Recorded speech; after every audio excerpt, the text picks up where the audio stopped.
Hey guys, welcome to my YouTube channel, or welcome back if you've been here before. My name is Liz and this is Let's Get Lizical, where we do everything card making.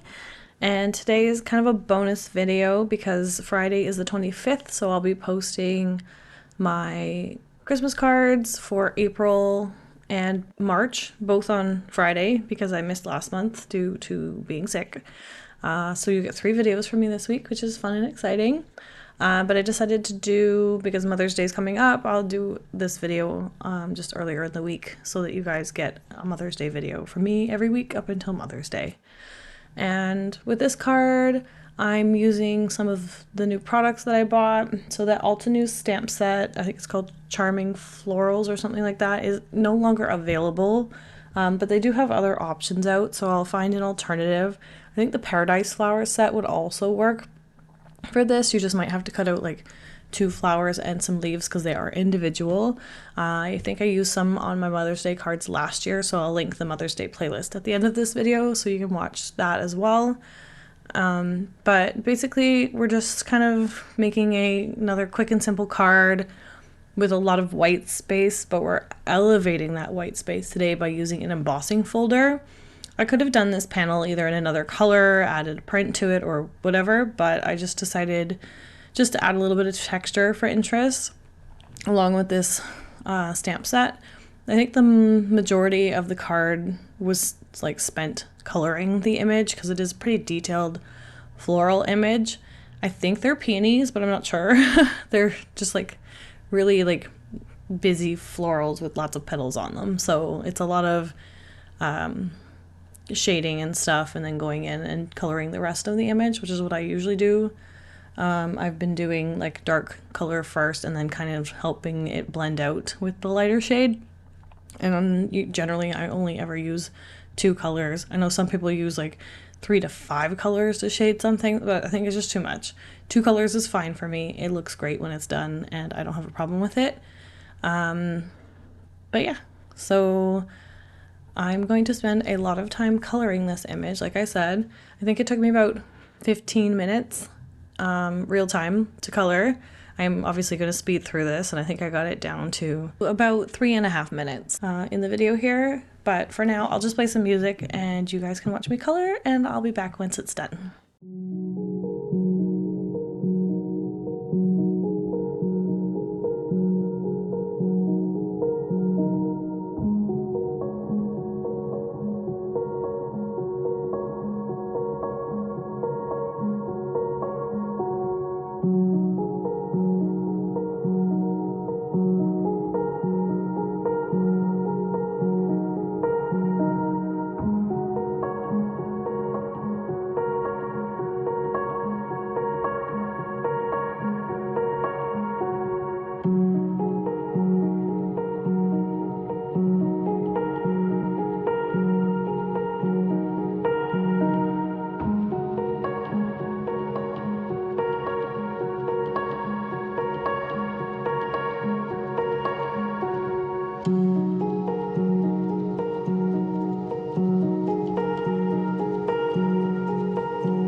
Okay, now that that's done, we are going to restamp for those crisp black lines. You'll also notice I already have a Happy Mother's Day sentiment on here. I actually printed that out on my printer because I mentioned last week that although I love the Mama Elephant occasional labels, sometimes they're just a bit too small. And I like the look of the white on black look. So it's simple enough to do. You can do this in Word. I always do it in Illustrator because I have the program. So I like to use it because I pay for it. And, but you just have to, you know, if you're going to do this in Word, get your text box and do the fill as black and then type in it with white text and you can get the same thing. I would try to pick a slightly more bold font if you're going to do it.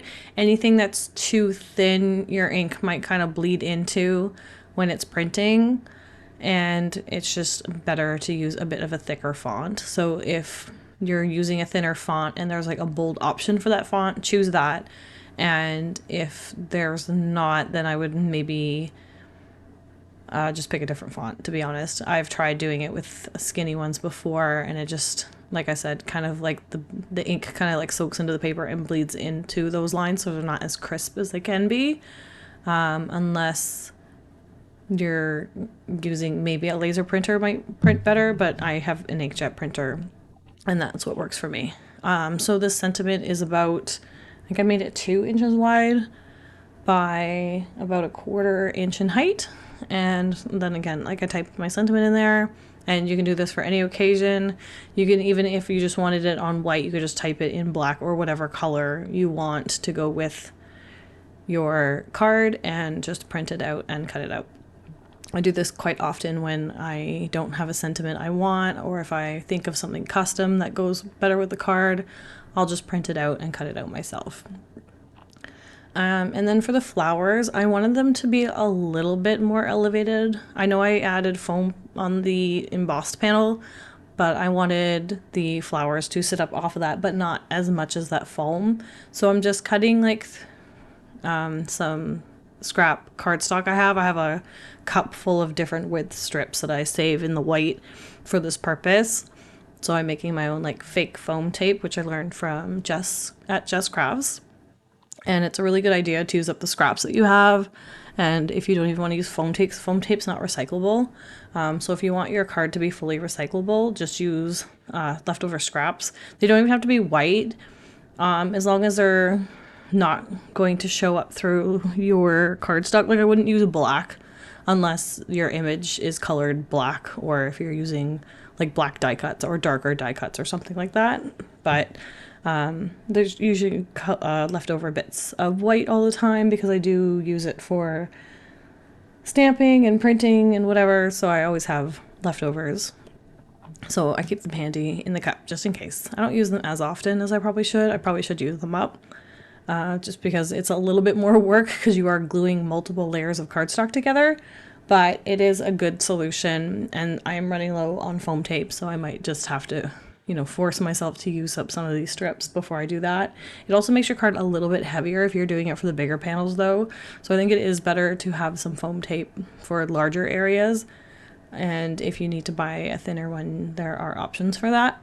But that's my rant on that for today. And I'm just going to finish off this card with my Stardust Clear Jelly Roll pen just to add some glitter accents to all the petals, the leaves, the little flowers, and whatnot, just to give it a little bit of sparkle because I thought it needed it and I was right. So if you liked this video, please give it a thumbs up, comment down below, and let me know what your thoughts are. If you haven't already subscribed to my channel, please subscribe and hit that notification bell so you don't miss any future content.